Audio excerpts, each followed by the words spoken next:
Okay, so welcome back. This I will be covering only this session, and what I will be covering is a kind of part of few lectures I took for the ongoing course in my course on advanced statistical modeling in our department. So, but the problem is I find myself in slightly difficult position because I am presenting towards the end. So, most of the concept that I would like to discuss you might be knowing. So, I would like you might have come across. So, I would like to get a sense of what sort of models or techniques have been covered so far. So, there is so I can ensure that what I am presenting is not there is substantial overlap. So, yes, Sanjeev, you. Yeah, so I think in the first sessions we covered the mixture models. Okay. And then we talked about support vector machines.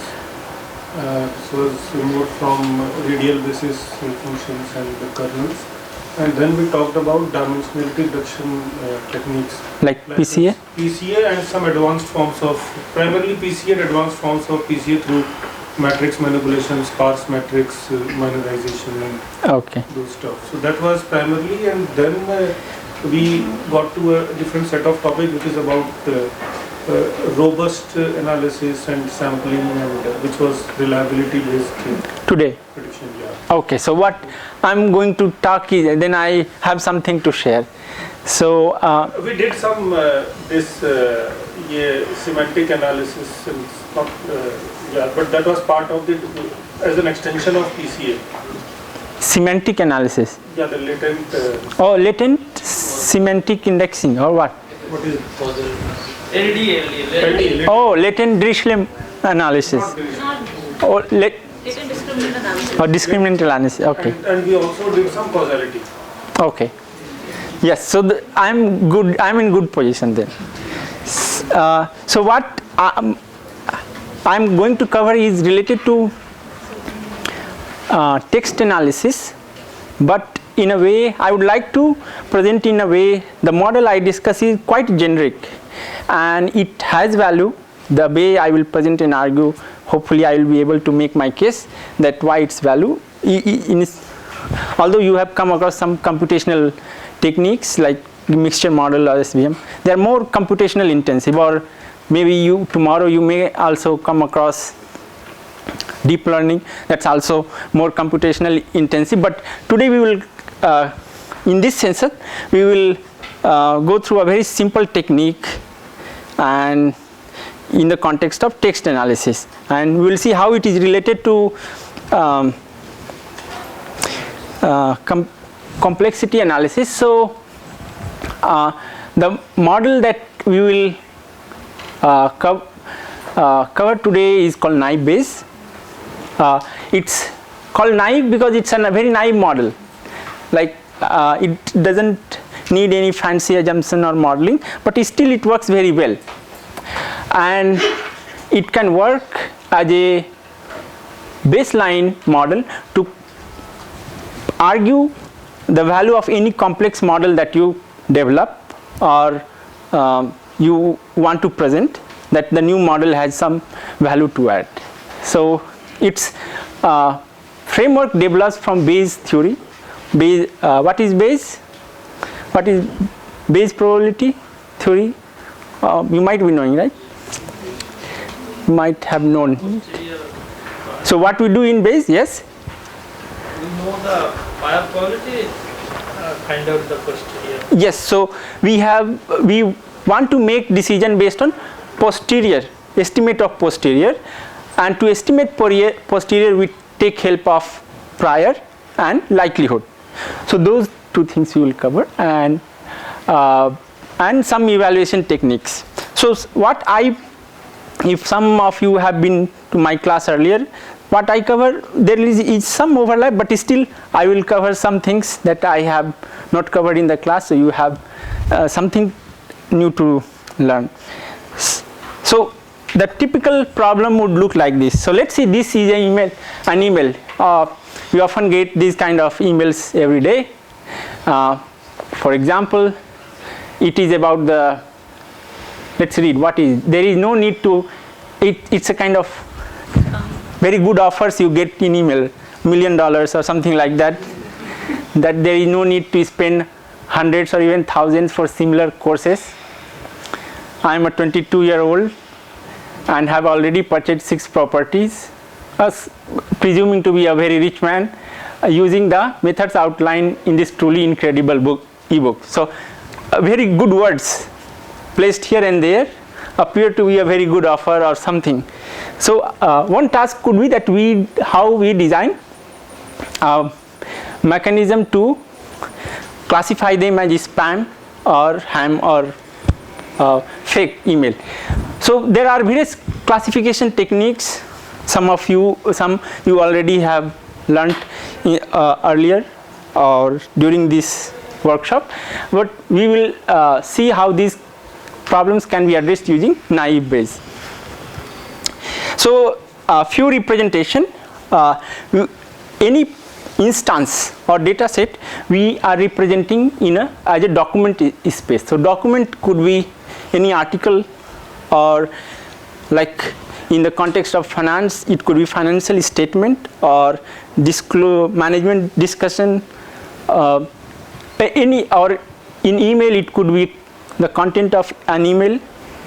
So given a document space that we are representing as capital X, so it could think of the representation of a document in some high dimensional space.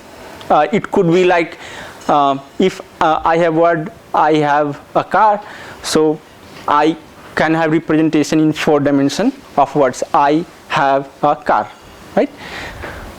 So documents are represented in this space, typically some high dimensional space, and there are fixed set of classes in which I have to put all these documents.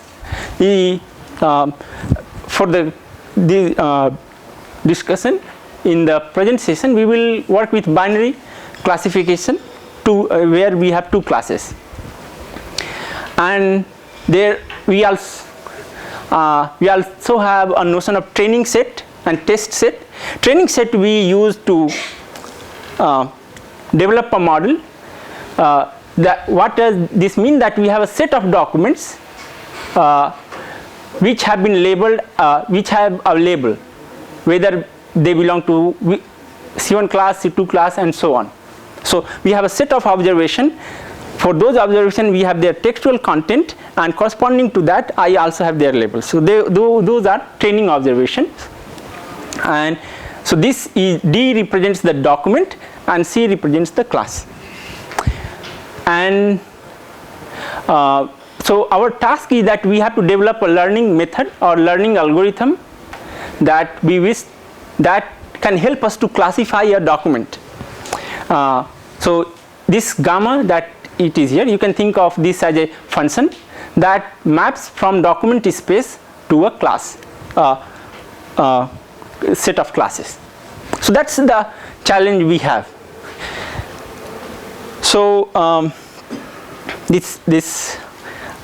once we have model, what we would like to do is that once we have trained model, any new observation comes, I could look through the textual content of that model and will be able to give an appropriate label. So that's what it is, that given a description of a new document that belongs to the document space, we would like to give it a label, an appropriate label that is most appropriate for that class. And there will be some evaluation techniques too. So this is how an example of a problem is. So this is a scenario in a typical newswire. Any newswire you know service, newswire service? Reuters, yes, that is a famous.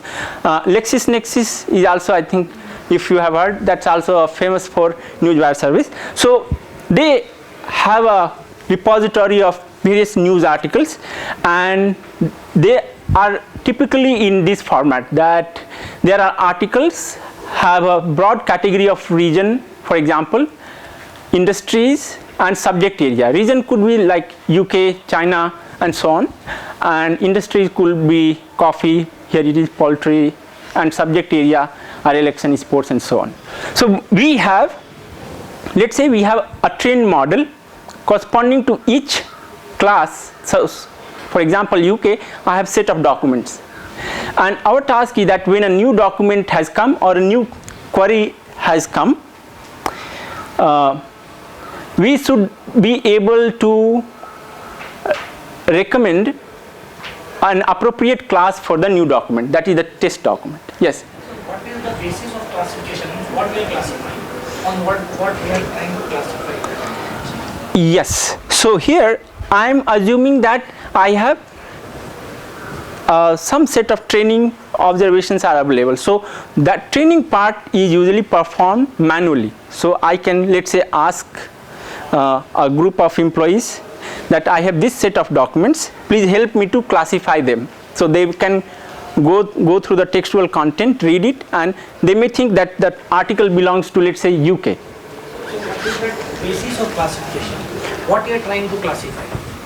What textual document? Like it is A category or B, so what is that A? So in the Subject of classification. So in the context of email, it could be spam or genuine email. Yes. In the context of, let's say, newswire service, it could be that if a user gives a query, I want to display a relevant article belonging to that category. So I want to put relevant articles belonging to that category in that particular class, and so on. It's not limited to that. Or you can think of, if you are dealing with, let's say, credit card or financial statement, you can think of, I have to define whether there has been some obfuscation of any financial mismanagement, or and so on.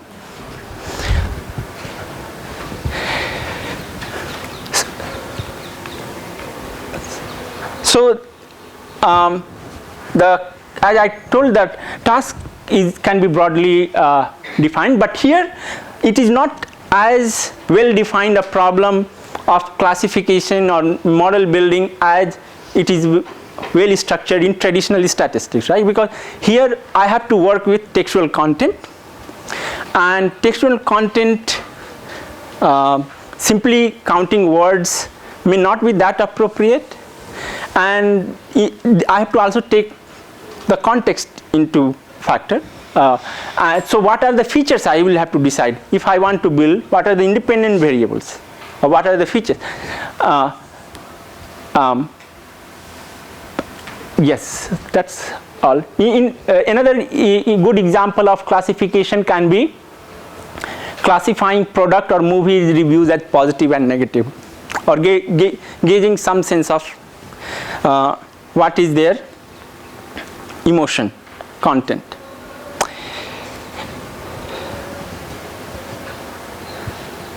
Okay, so these are some examples that I can skip. Here document, so here when we are working with textual classification, one of the major tasks we may come across is to process the textual data itself. So they may not be in readily available in the form we want. They may be XML or other HTML format that you may have to process first. Although that is not the focus of present discussion, what we are interested in developing a classification model. So there are two, particularly the problem that we are dealing with here is called supervised learning, because here, why it's called supervised learning? Because we train the first classifier. Yes, so we have label for a small set of data set, and we want to use that as a guide to classify new observations. And when we don't have that observation, then we use what? Unsupervised learning. That's PCA you have learned, right? So two widely used methods are naive Bayes that we will see today, and why it is very beneficial. And second one is SVM that has already been covered in the course. So the bottom line is that even if technique is very good, there are no free lunch.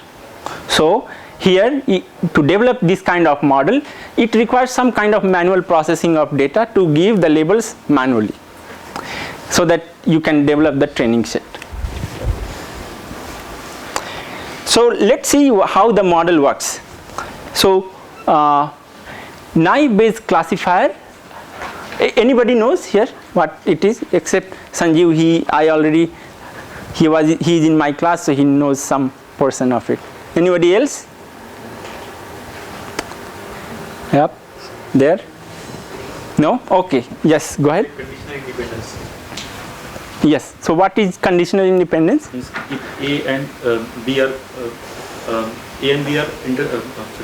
A and A intersection B is conditional over C, then we can directly take as A probability of A condition over B into probability of B condition over probability of C condition over B, like that multiplication. To an extent, you explain it that we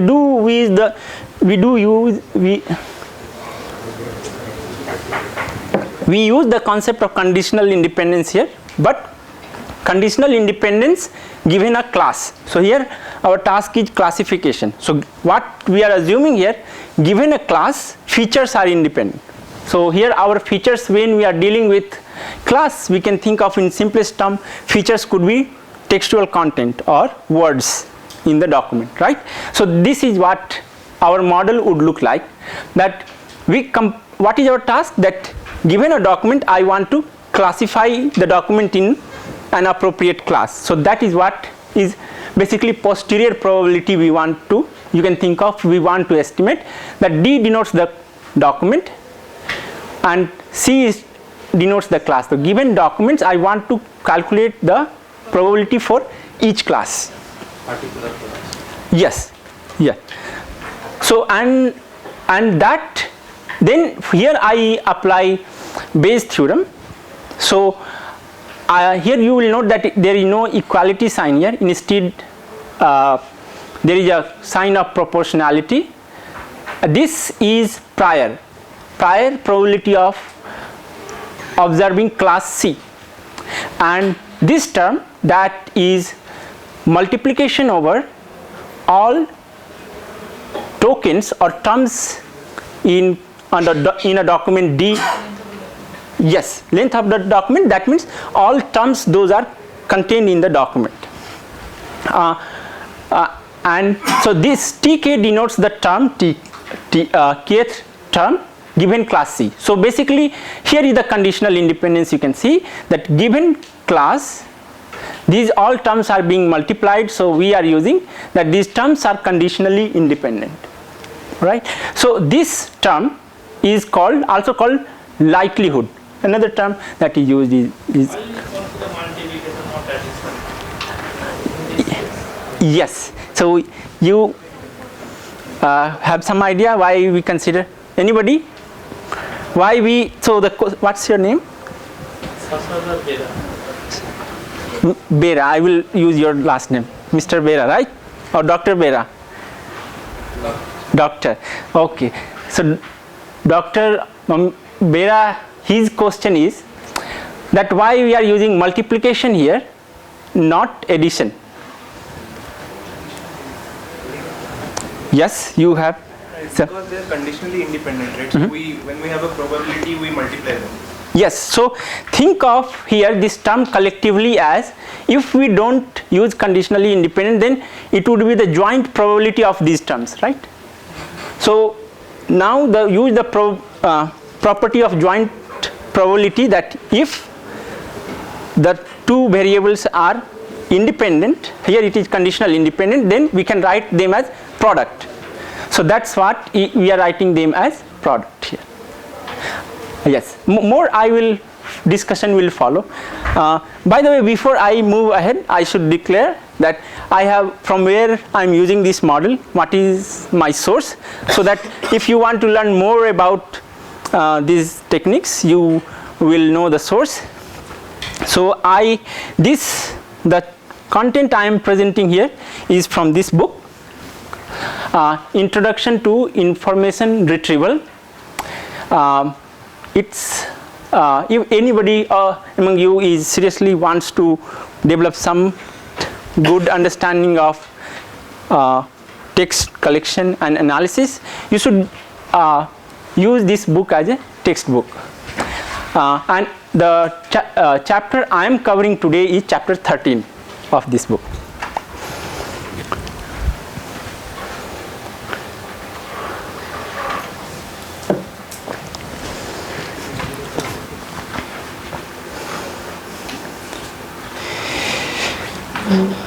Okay, so here we were. ND is the length of document that you can also think as number of tokens. This is conditional probability, that is probability of term kth term or term tk given class C is the conditional probability of term tk occurring in a document class C.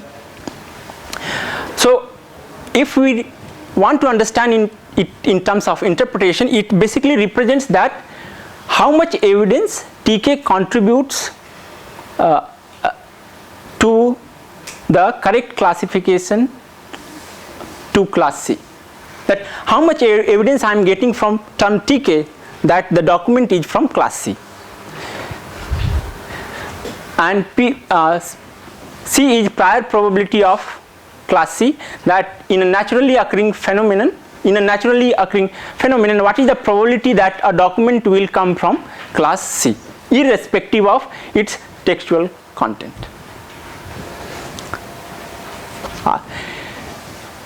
So the role of here prior probability is that if, let's say, we are not able to judge to which class this document belongs based on this likelihood value, then we will classify the document to a class which has higher prior probability, right? So if we have this setup, then of course we would like to know how we can use this mathematical setup to develop a model that can be used in real life, right?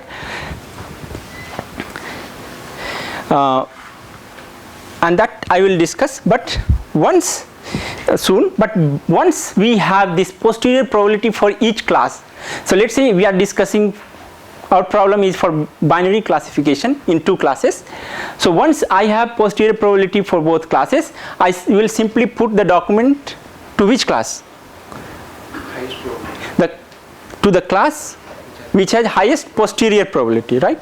So that's what will be my guiding rule, that our goal in naive based classification is to find the best class, and the best class is the most likely or maximum a posteriori class, that if you denote it by C map, this is also called maximum a posteriori is a term if you are working with Bayesian modeling you will encounter often, and this map estimate is basically refers to maximum a posteriori estimate.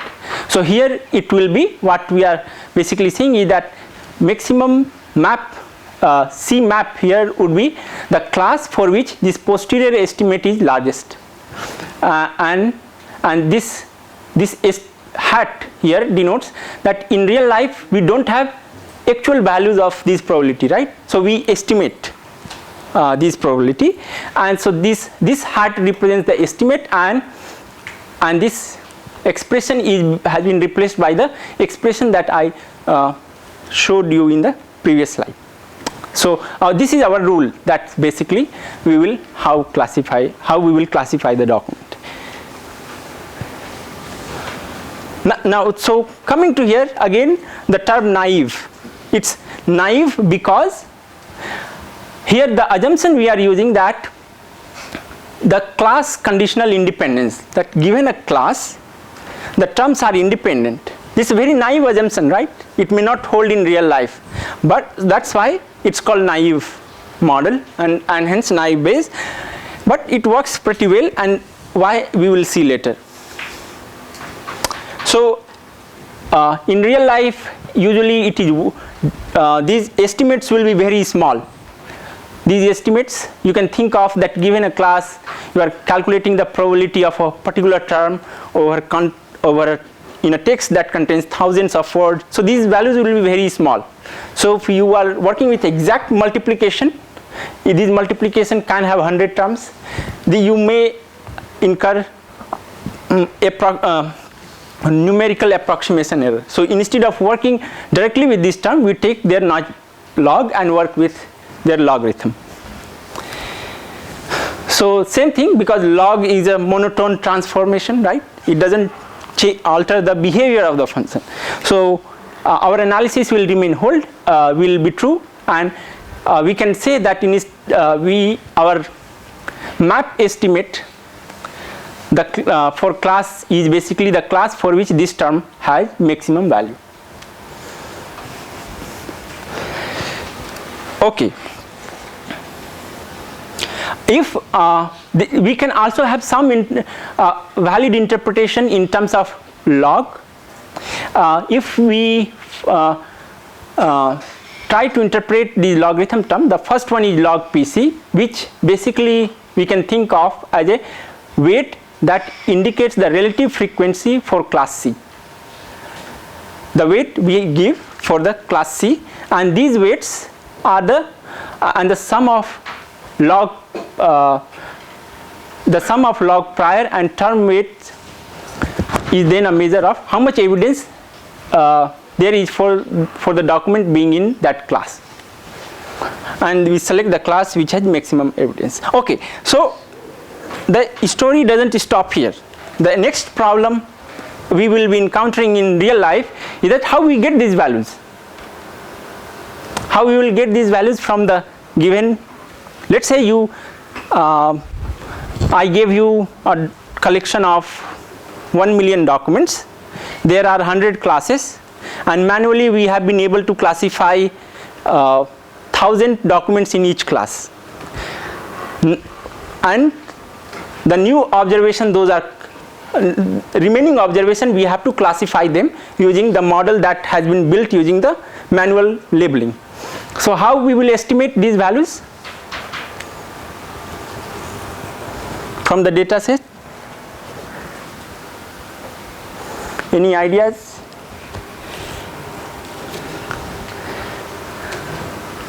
Yes, let me see somebody in back. Yes, you have some ideas? Here? No? Yes, you have some idea? Look for repetitive words. What you mean by repetitive word? What I understood is that each document has letters, frequency of letters. So we look for the most frequent words and we try to classify them in the classes that those were already formed, to which we have already added the documents, like what you said, 100 classes in 1 lakh documents. So the classification in one class has 100 documents. So for the next observations, we look for the most frequent words and then we classify in the respective classes. Okay. Not to the point, but yes, you have some suggestion. From the training set, we can actually calculate the prior probability. How? The number of documents that belong to a particular class. Yes. By total number of documents that we have. Okay. So that will give the prior probability of a particular class. Yes. We can use. And for the second part, it is like similar to what the other person answered. just yeah, there is some murmuring. Just I was a little distracted. Yes. So here's suggestion. What is your name? Sorry. Punendu. His suggestion is that we can estimate this prior probability by counting the number of documents in a particular class and dividing it by the total documents we have.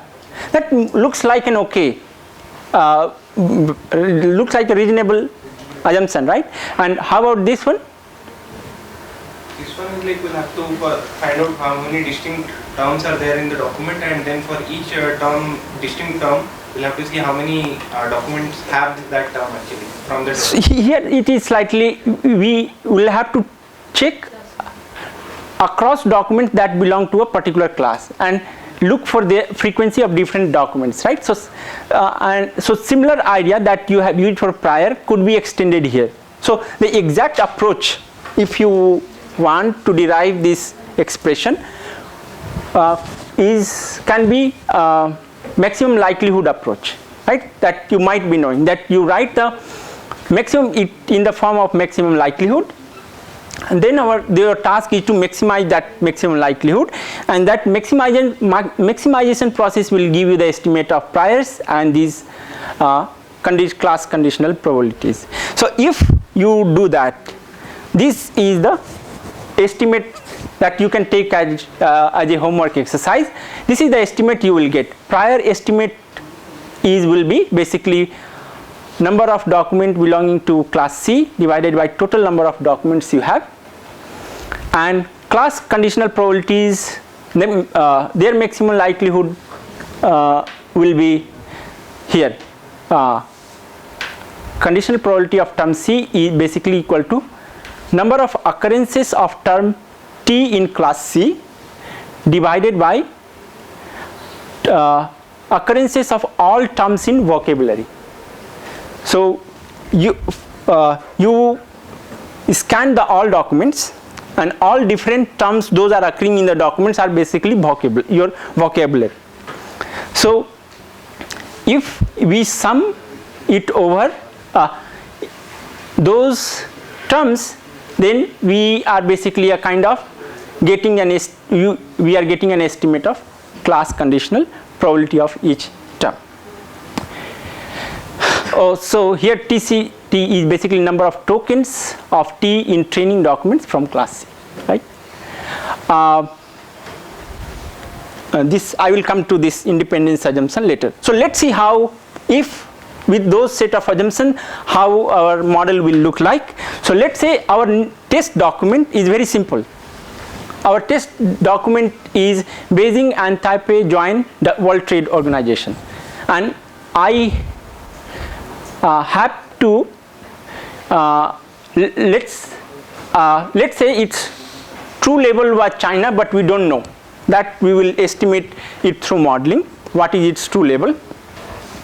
So using the model that I presented, this its classification model or posterior probability given the document will be given by prior probability of class China, and this class conditional probability of all of these terms, Beijing and Taipei, join and WTO. Now here another thing you can keep in mind, although it will not make much difference, but for simplicity sometimes we get rid of words like these ones. Yes, prepositions, articles, this conjunction, and so we get rid of those terms, and then after we look for the probability values. But still it has a limitation. So what is the limitation? So let's say in our training data, if WTO, we have to we have to calculate this class conditional probability, right? Probability of term WTO given class China.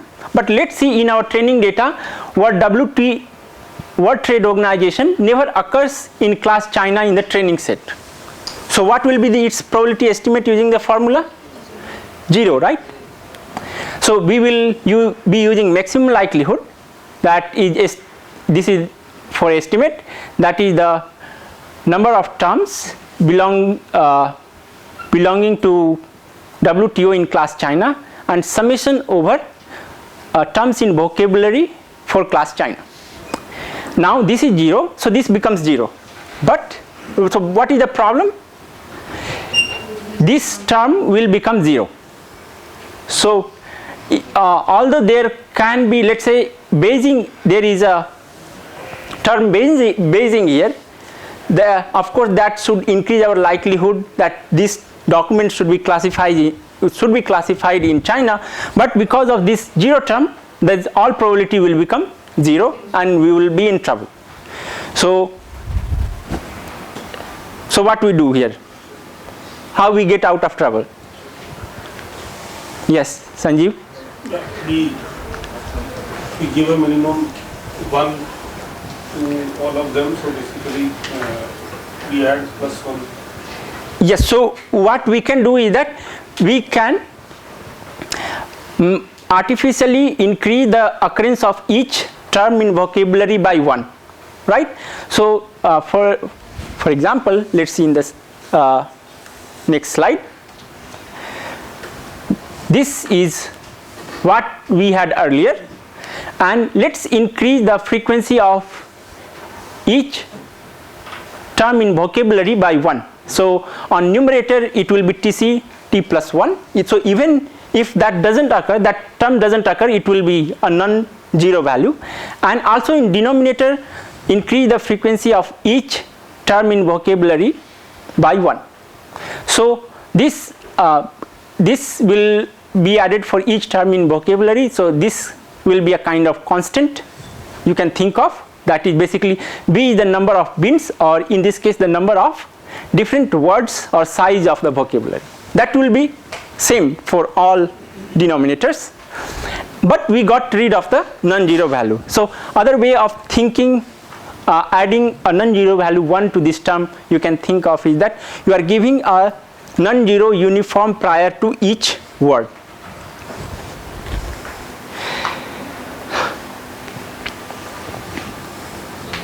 Okay, so now we are done, right? That we have prior, estimate of prior, we have estimate for class conditional probability. Now we have to just plug in this number and get the estimate for classification. So this is how your algorithm will look like.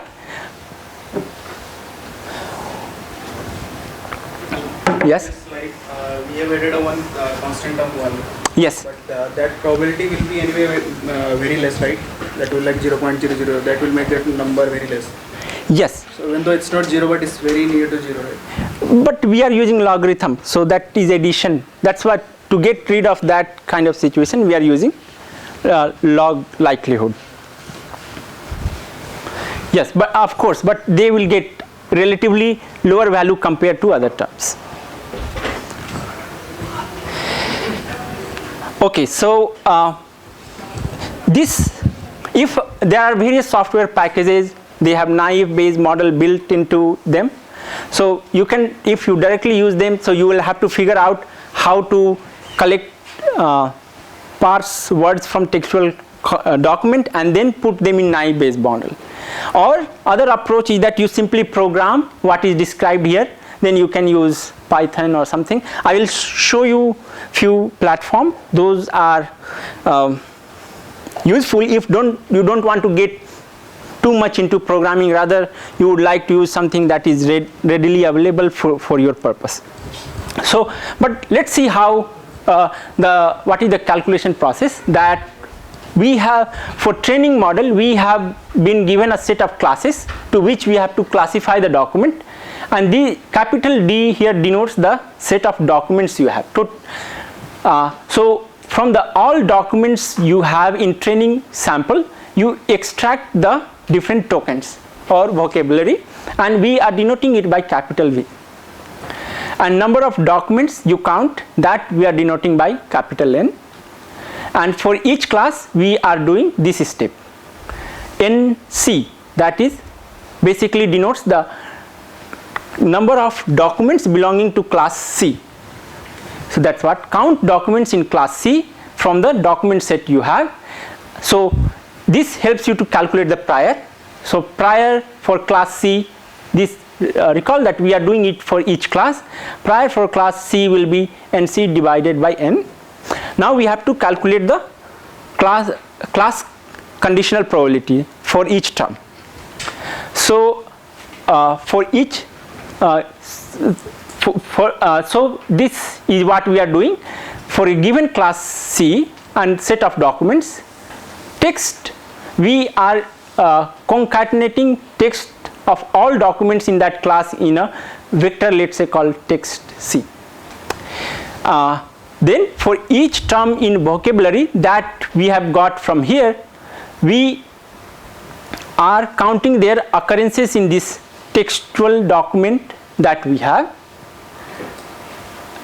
So that is basically TCT, and then we are using simply the formula that I described in the previous slide to calculate the class conditional probability for each term in vocabulary. That is, we are using a two-dimensional array here, and that's the value we are replacing. So basically what we need is vocabulary, prior probability for each class, and class conditional probability, and that will help us to classify any new test observation to the corresponding class. So once that is your training model you have, this is the how classification will take place for the new test observation. That we have the set of class, vocabulary we have extracted from the training document, prior probability for each class, class conditional probabilities for different terms, and D is the new document that I have to give the appropriate label. So what we do, given the document and the set of vocabulary I have, I extract all tokens from the document, or terms you can also think of. I am extracting all terms from the document and storing it in a new vector W. Now I have to take help of W to calculate the posterior probability for each class. So that's what I am doing here. For each class, first I get the prior for that class, and then for each term in this document I get their class conditional probability that I have stored here, and I calculate the score for each class and classify the document to the class which has highest posterior probability. Yes, any questions, clarifications here?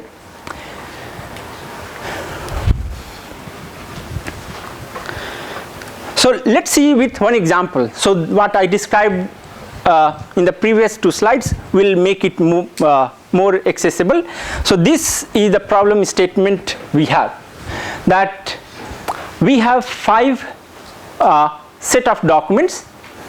The 5th or last document is a test set for which I have to give the appropriate label. Let's say the document here, it is very simple. You may not encounter this kind of simple problem in real life, but it will be easy to understand that the 5th this document set terms Chinese, Tokyo, Japan. What label I have to give, I have to decide. In training I have 4 documents. The first document has term Chinese, Beijing, Chinese, and the label manually I have given is yes. The second document Chinese, Shanghai, I have given it a label yes, that is it in class China. Third document Chinese, Macau, it has been given label of China. The 4th document contains term Tokyo, Japan, Chinese, and its label is China, no. So that's the training observation I have. Based on that training observation I have to give the label for the 5th document that I have. So first task is to calculate the prior probability for each class, right? What classes I have here? 2 classes, whether China, not China. So and I have to also calculate the class conditional probability for each terms like Chinese, Beijing, Shanghai, and so on. So one of the classes in the training set has been misclassified also. There is no misclassification here. 4th one, like there is Chinese, but you are saying no. Yeah, that is the label. So let's say this document contains these 3 terms, and after reading it I made a judgment that this should be given no China. This is not a document related to China class. Okay. So that is a ground truth that you give after exercise. Yes, any other clarification, question? So first is prior. So for prior I have to count the number of documents in each class, right? So the number of documents that have been given label China, how many documents are there?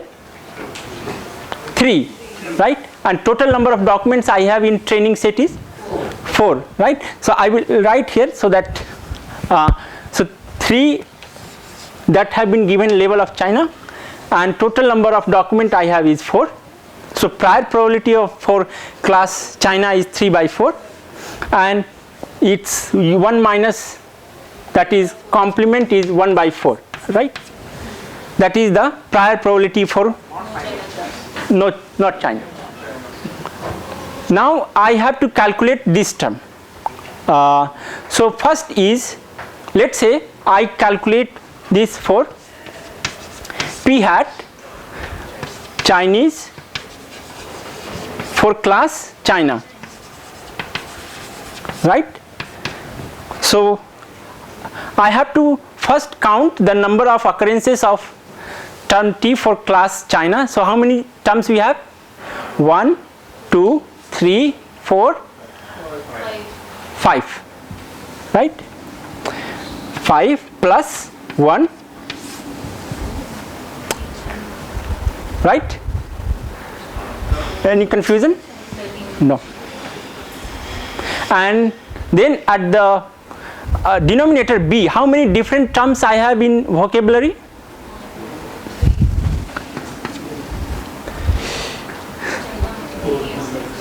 One here, 2, 3, 4, 5, 6, right?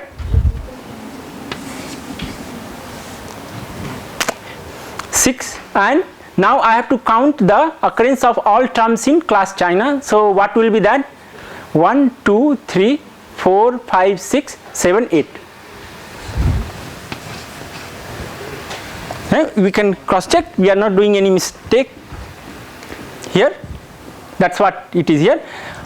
Posterior probability of, class conditional probability of Chinese is basically the same term, same value that I have explained here. Similarly, you can do it for denominator will not change for a particular class, because this will be given a class, this will remain same, right? You can you just have to count the occurrences. For example, I can also count for Beijing. How many occurrences are there? 1, right? 1 plus, so it will be 1 plus 1, and denominator will not change.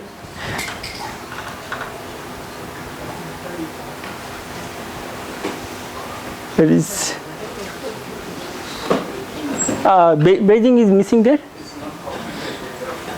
It's not computed here, right? Yes, yes. For Tokyo, we can definitely check. For Tokyo is in different class, right? But here we can check it for Shanghai, right? Let's see. There is a, I think, typo here, right? No, I think they are doing only for the words which are there in the test data set. Okay. Yeah. Yes, sorry. I got mistaken. We have to basically focus on the terms those are in test data set, right? So here we got it for China. Then we have to do it for Tokyo. Here Tokyo is not occurring, right? So its occurrence for Tokyo will be 0 plus 1, and denominator term will be same, class is same, so it will not change. And then after we have Japan will be also same, right? That's what it is, 0 plus 1, and denominator will be same. Okay, and then so this is for China, and similarly we can calculate posterior probability for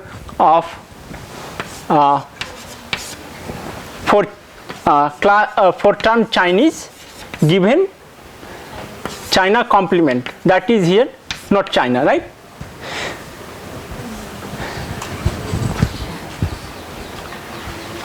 That is here. So for that we have only one document here that does not belong to China class, and Chinese occurrence is 1 plus 1. So numerator will be 1 plus 1, and what will be the denominator here? This B will be same 6. Here we have term total term is 3. Right? 1 plus 1, 3 plus 6. And similarly, you can do it for other classes. So we got probability values for each term. Now we have to plug in those values in the yes? Yes, to estimate the posterior probabilities. Here it is. Posterior probability of class China given document of length 5. Posterior probability of class China complement given document of length 5 we have. You get these values here. This probability turns out to be 0.003 and this probability turns out to be 0.001. So where we will classify it, in which class we will classify? China, right? According to this, because this posterior estimate is higher, so we will give it a label of China. Okay, so that is the process of classification. But why this method is so useful? Its usefulness comes because its computational requirement is very minimal. And why it is minimal? That because if we calculate the computational complexity of the problem, that it is linear with respect to the test document, length of the test document. And why it is so? So if we recall, this is the complexity of training algorithm and this is the complexity of test algorithm.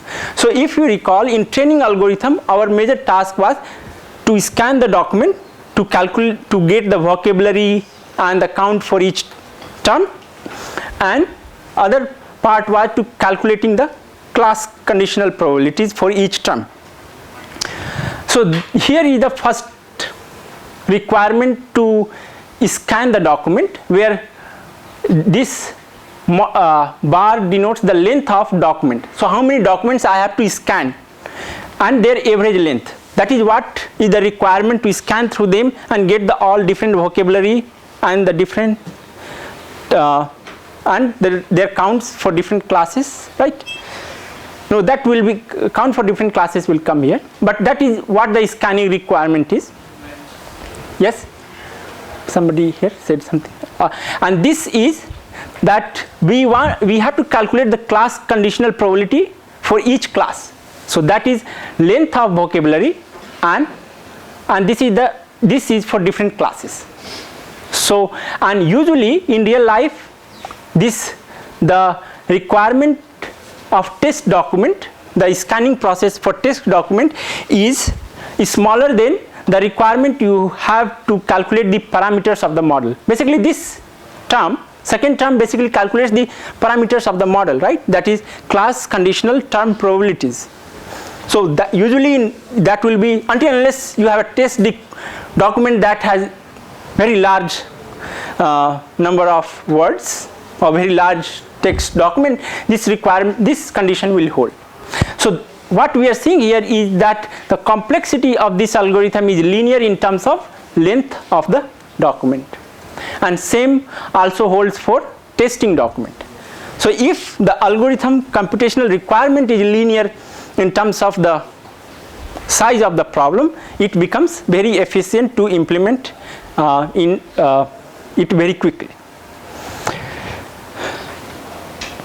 right? That's the ideal situation we would like to have. That whereas if you look the computational complexity of other model like SVM and or neural network or deep learning, you need to require much more computational steps and more powerful computers.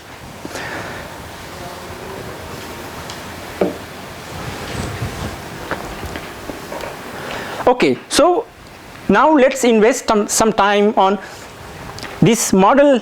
Is a very rudimentary representation of the real life problem we have. We have made assumption of independence, we are just counting the frequency of term. Then why this model is working works in real life? That let's develop some understanding regarding that. So first comes the let's say if we have all necessary information about the problem, then our mathematical setup would look like this, that I have to calculate the maximum a posteriori class, that is CMAP. That will be basically this probability, that is posterior probability of class C given the document, right? And that this document structure can be very complex, that we don't know what kind of probability distribution of words have in this document, because I will come to that why. And then we apply here Bayes rule, replace C with A and D with B, and you get this expression here. Now if you are careful, you will notice that for all classes this denominator term will not change, it will be same. So that is not a determining factor, that doesn't help me to determine the classes. So what are the terms that I should be paying attention to determine the true class are in numerator, and that's why we have used only terms in numerator, and got in earlier slides we did not care about this term in denominator, and that's why there was, instead of equal, we had used proportional sign here, because it is a kind of constant with respect to classification problem.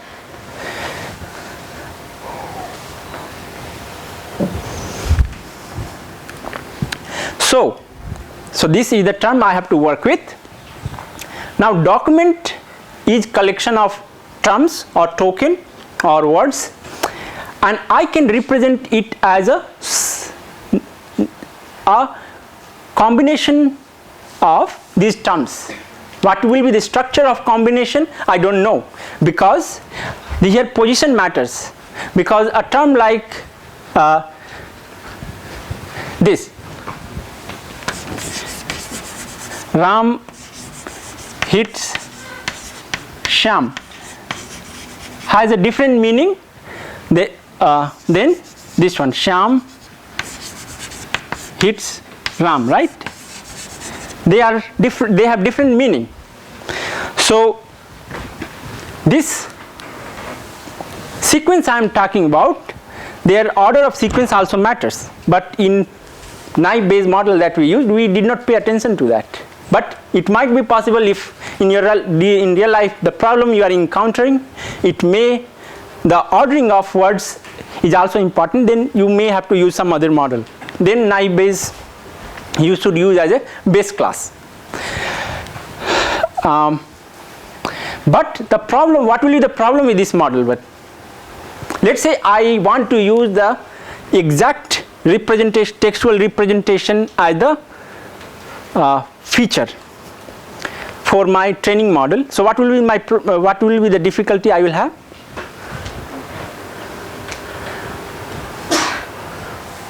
Yes, there's somebody from back. Give us some hint. Compound sentence. Yes, say it loudly. Take it as a compound sentence. What you mean by compound? Instead of just words, combination of words. Yes, so? That can be used to look at it in more detailed fashion. Okay. Anybody else here? Yeah? Sanjeev, you? Number of words will be very huge, so unless you have adequate number of documents, it is like most of them will be like empty. So yes, let me explain what problem will happen if I am also paying attention to their order. Then this word, and let's say I am giving it a label stunt or something like that, right? And I am paying, I'm also paying, this is also stunt, let's call it. So these two have been given a label of stunt. If I am approaching this problem through naive Bayes, then both instances are same, right? But if I am paying attention to also the order in which they are appearing, then this instance is different from this instance, because here the features are different. But this naive base, we cannot recognize this. As you told that it does not take order into consideration. Yes, that's true. Naive base will not take order into consideration, but it works well. That I will explain later. But right now my focus of discussion is what will be the problem if I take in order into consideration. The problem it will lead to the sparseness problem that you came across in the previous class or previous day, that you will have very less training observation corresponding to each instance, because each instance will be a different instance, right? So to alleviate that problem, first assumption we are making in naive base is that of conditional independence assumption, that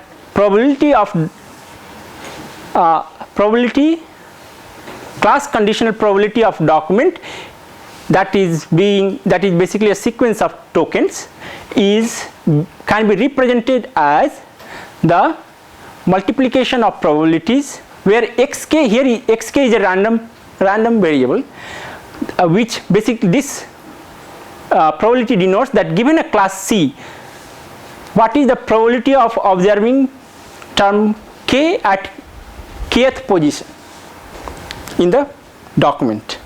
So document has position 1, 2 up to nd. So what is the probability that kth position I will observe term tk, and they are independent. So sorry.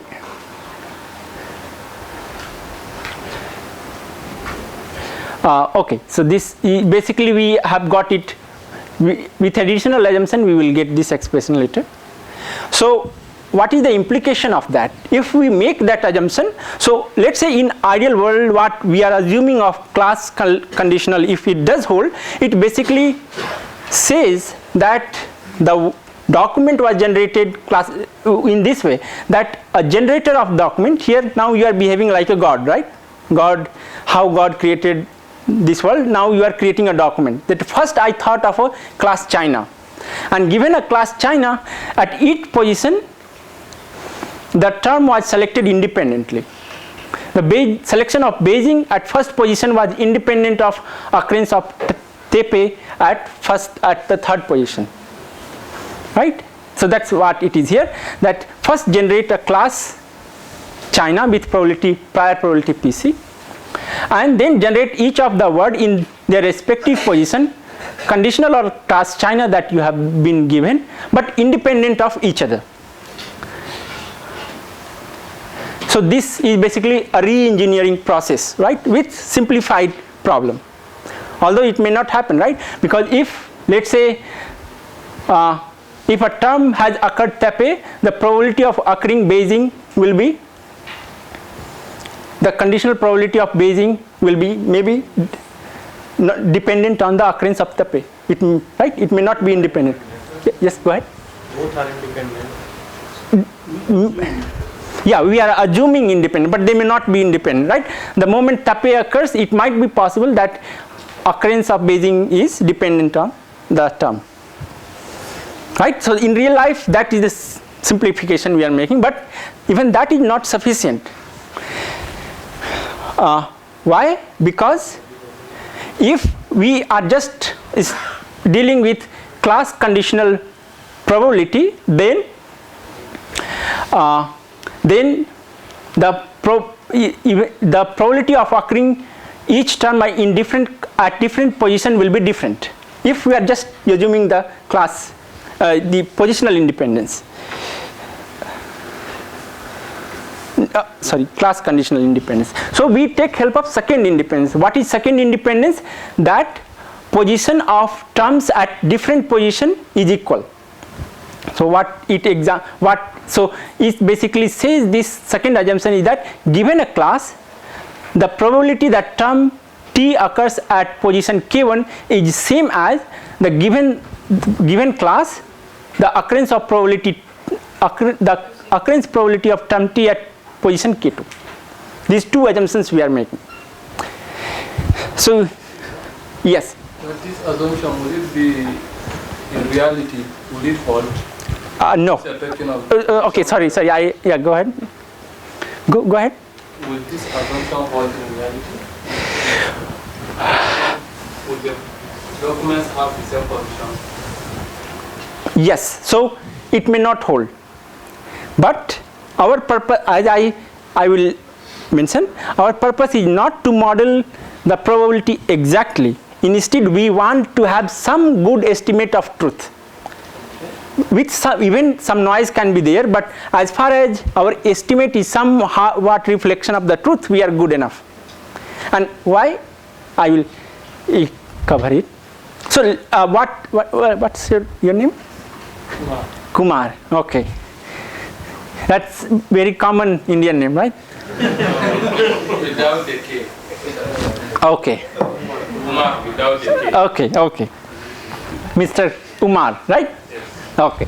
So here, the second assumption we are making may not hold, as correctly pointed out. Let's see this example. For example, for a document in the class UK, let's say we have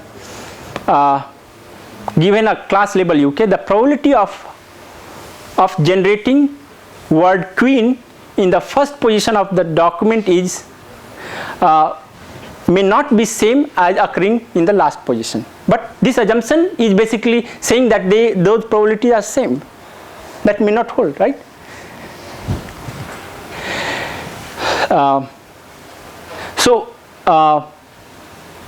Basically these two assumptions that for simplification we are making leads us to a very simplified model where we are just only working with frequency of occurrence of different terms, and that kind of models are called, they are given a specific name, are called bag of words model, that you may encounter often if you are working with the text analysis model.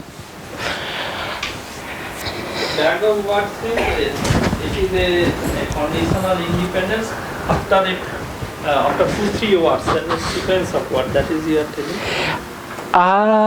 Conditional independence, that assumption I'm making, that given a class the occurrence of terms are independent, and second I am saying that the occurrence of those terms at different position is same. Probability of occurrence of different words at different position is same. Different words at different position. No, yes. Actually it is not clear to me. Okay. Bag of words, what is the meaning? Consider there are sequence of 2-3 words.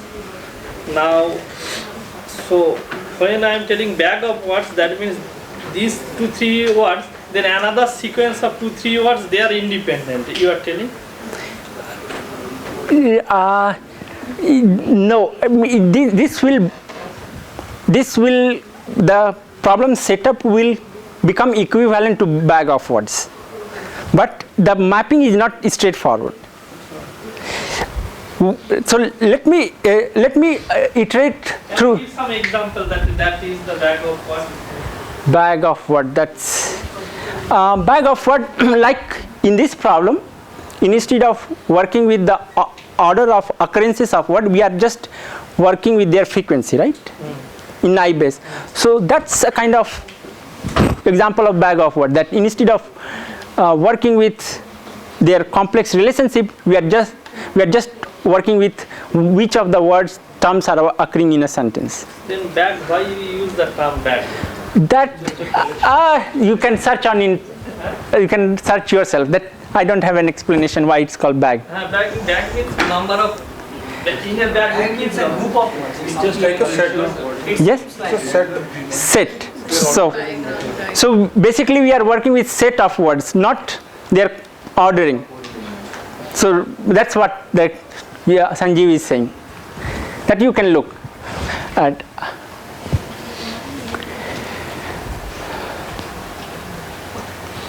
So basically that's what the second independence assumption basically tells you, that that for a document and given class, the probability of generating words at different position is same. This there is another way to look at this. Yes, some good joke there. No. Huh? I by mistake spoke in my language with him and he didn't understand. Okay. I was asking him a question. Okay. So what was that question? So bag. Okay. Bag of words. Now you will read, right? So everybody is talking about it. So go and read about it. What's bag of word? Okay. So there is another way to represent this naive Bayes model in the framework. In the framework of Bernoulli model. That's Bernoulli model. Anybody who has taken a basic probability course, they will know. But that we are not going to cover. If you are interested, you can look chapter 13 in the book. Okay. So finally, your model that was a very complex ordering of sequence of words, this document, with help of two independence assumptions. One was class conditional independence of term and second was positional independence, reduces to this naive Bayes model that we are working with, and we estimate these values through maximum likelihood.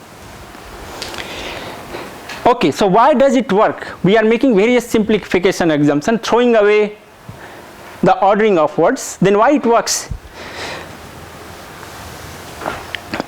And that explanation lies in that as far as we are able to capture some representation of the truth that is unknown to us and use that as a guiding principle, we will be making a good decision. So here is a example. Let's say that I have a binary classification problem, and for one class there are many terms in the new document that help me to get a probability estimate for class C1. There are two classes. I have to estimate which class the document will fall in.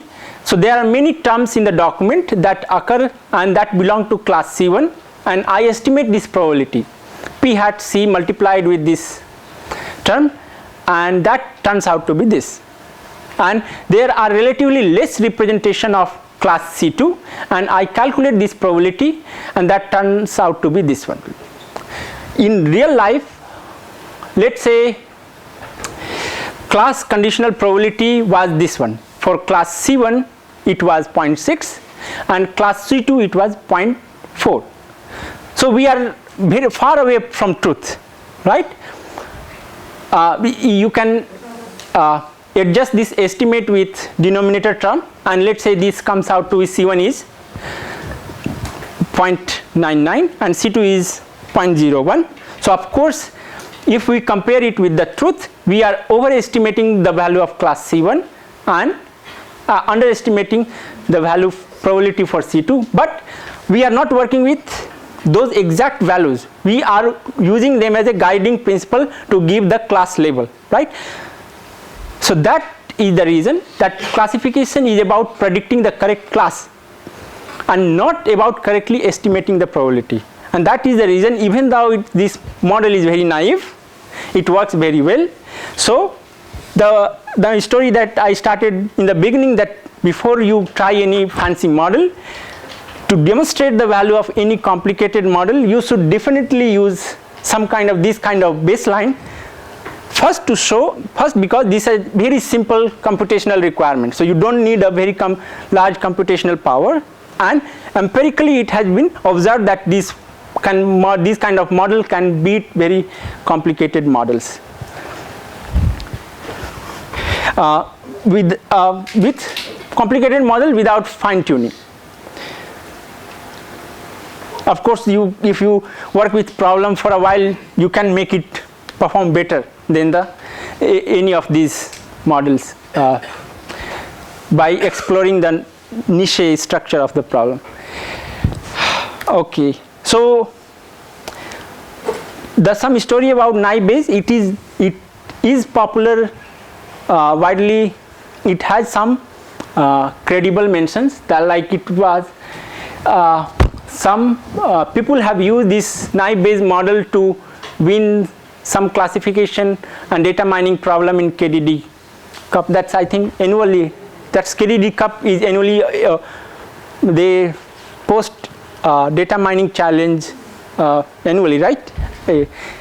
So you can also, if you are interested in various new data mining challenges that is of your interest, you should also explore different kind of problems. Those are posted on this website, and what different approaches people are taking. So that another feature is of good feature of naive Bayes is that it is robust to noise or non-relevant features, and it is also robust to concept drift. What is concept drift? Concept drift is a phenomenon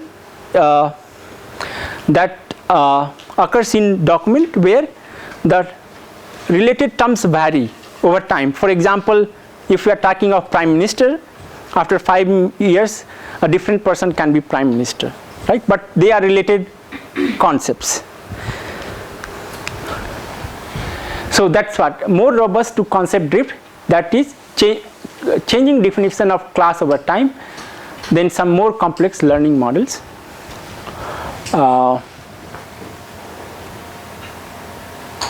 Okay, other issues I have covered. Now coming to evaluation, but before I cover evaluation, the softwares that you can use for naive Bayes classification.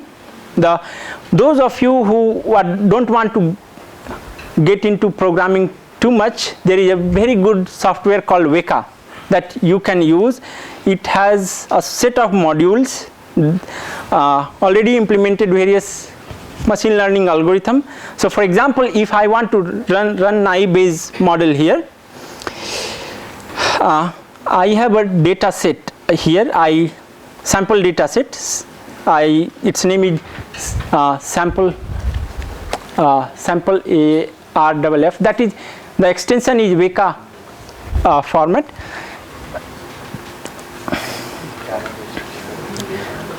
I can go to open file and let me get the path of file.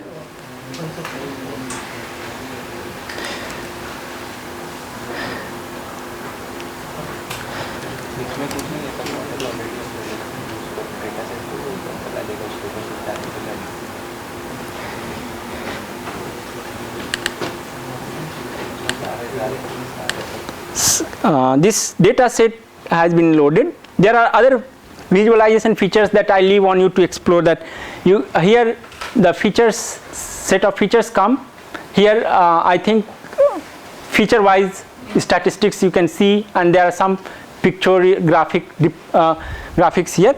We want to learn naive Bayes in this model on this data set. So there are 20 features and one last variable is class. So we will use this as a class level and run this model on this simulated feature data set. So here we can easily go to classify and choose R, and then go to model Bayes, naive Bayes, and you can also do cross validation. Somebody taught you in this workshop cross validation? No? Okay. So you can, depending on your requirement, you can set how many, what should be the size of training set or cross validation. And this is the class or label or dependent variable, that is class, and we let it run and it generates the sample output. Here we have the results for classification, that correctly classified instances 75%, almost 76%, and incorrectly classified instances 24%. So it has a set of various machine learning technique. I know some of you might be using Python or R, but if you want to save some time and use this kind of inbuilt software, then Weka is open source, and also it's widely used in machine learning community. There are clustering algorithm and others, association rule, market basket analysis some of you might be knowing those kind of things you can also do. So this is for running the model. Another software that you should know if you are working with text is Lightside. So here there are various text mining algorithms. This is also open source that you can use for light. I will write it here.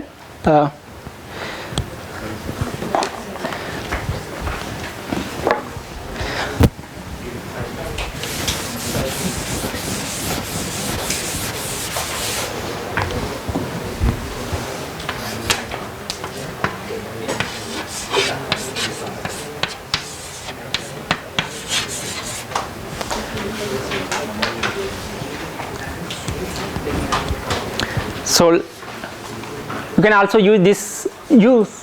This is I think the software that has by far more functionality for text analysis than other available software, and it is open source. So that's a good thing about it.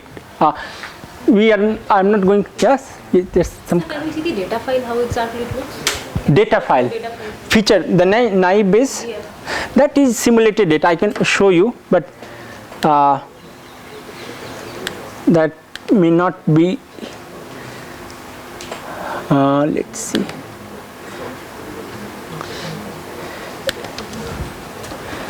So since this is in Weka, this is being used in Weka software, so that it has been prepared in that format. No. This is how it looks like. So this, I'm not using actual text data here. It is just to demonstrate concept. Here all values are numerical. In case of text, for example, I am working on tweets. Yes. So I will get all the tweets over there posted. Here you will have to first, if you are working with tweets, then first you have to process that data using Lightside. Whether you want which structure of textual content you want to work with, and you first pre-process data using Lightside, and then once you have features, then you can use Weka to develop or test models.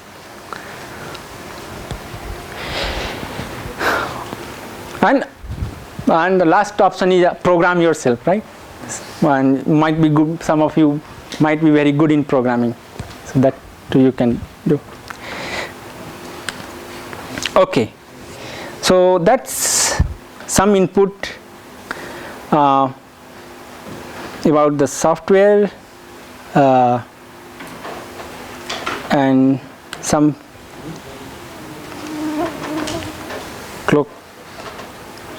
concluding remarks. That now how we evaluate models. That this is a standard setup in any machine learning modeling. Similar to that, how we do evaluate models in text classification. Let me make it full screen.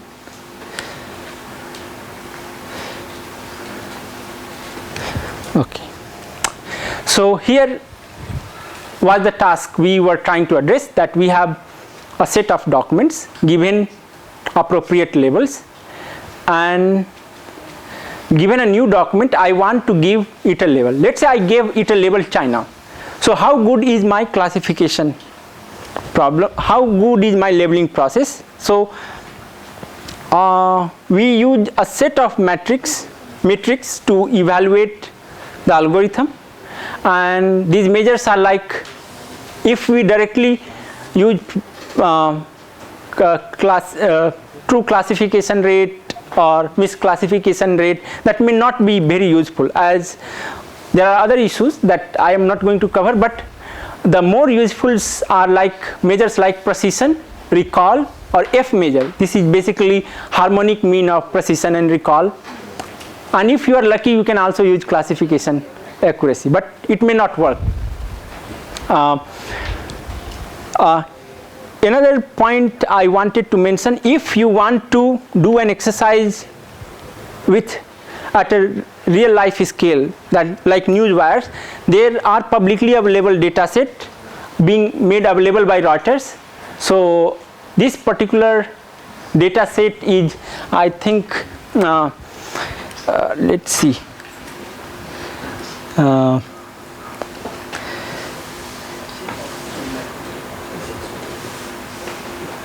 I don't know the exact name, but I don't recall the exact name of this data set, but you can search yourself that Reuters data set for text analysis. So let me show you, I do have a sample of it.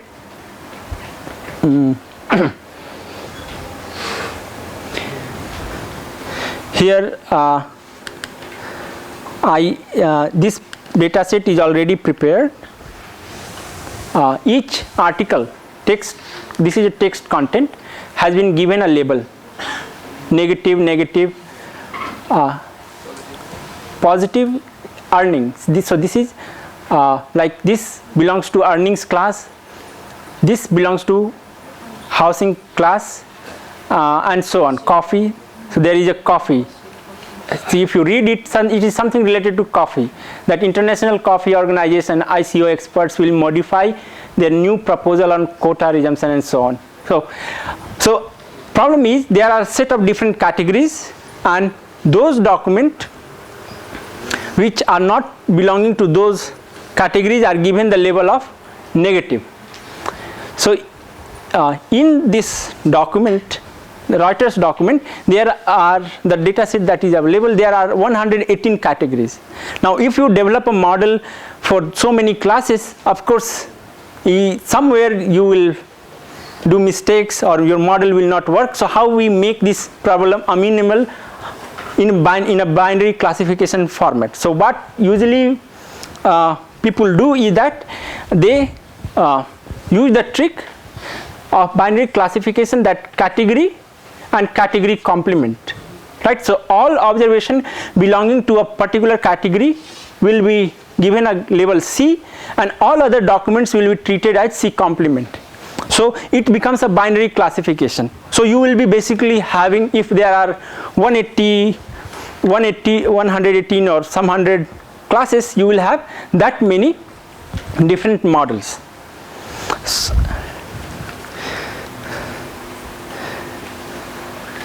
Okay, so let's also briefly review how we can make sense of precision and recall measures for all these models.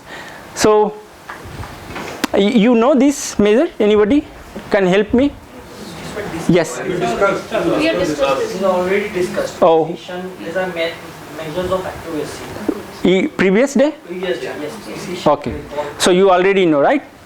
This was done in the class. Okay, so I will skip it. You made my life easier. Thank you. So an F measure harmonic means, now so you have 118 models for different classes. So sometimes instead of reporting these 118 different measures, people try to aggregate them. So there are two approaches. One is called micro averaging and second is macro averaging. What we do in so of course this is an aggregate performance measure and in macro averaging, let's say for example we are talking about F1 measure, that is harmonic mean of precision and recall. So we compute F1 for each of the C classes and average these C numbers. That's macro averaging. And in micro averaging, we compute true positive, false negative for each of the C classes, sum these C numbers, and then we compute the F measure for these pooled numbers. So these two numbers you may come across, people are report in the context of multiple class classifications. And here is a sample result. So this is result on Reuters dataset that I mentioned.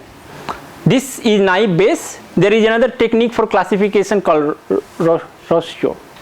KNN, anybody help me? What is this? Neural network? K nearest neighbor, right? It has been covered or not? No.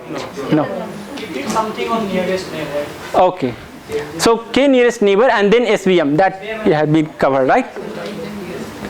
So of course we have learned that naive Bayes has a linear computation, very fast in comparison to others. But let's see in terms of performance, two averages. Sorry, micro average and macro averaging. For there are 90 classes. So much complicated model that we have learned, something like SVM, with very less computational power. It is kind of comparable, not too bad, right? Given the complexity requirement for it is very less, not too bad. And they instead of macro or micro averaging, if you want to compare across different classes, so these are the values. For example, class money foreign exchange, the naive Bayes, its F measure is 57, ratio is 47, KNN 78. These are decision trees. Another set of models maybe covered. Decision tree has been covered. Okay, so you will learn yourself. Say somebody said something. What is the second model, NB after? Ratio. This is another model you should look yourself. K nearest neighbor, trees. This is decision trees, and this is SVM. And of course, these numbers have been adjusted to represent on the scale of 100. So this is a specific class-wise their performance of based on F measure. So yeah, more or less you will see that naive Bayes is not doing too bad. Okay, so let's conclude today's discussion. What we learned, text classification. It has wide range of application, ranging from analyzing customer reviews, gauging sentiments, to document classification and so on. And a very simple technique we learned called naive Bayes, that we can be used as a baseline text classifier to evaluate any new model that we come up with, and its theory and derivation and software. We also saw some software how we can use for text classification. That's it. I used chapter 13 of introduction to information retrieval. That you can, if you are interested more, go and read this book. And this is the data set. The name I am forgetting. That's Reuters 21578. They have another data set that's available, bigger one, but you can start with this one.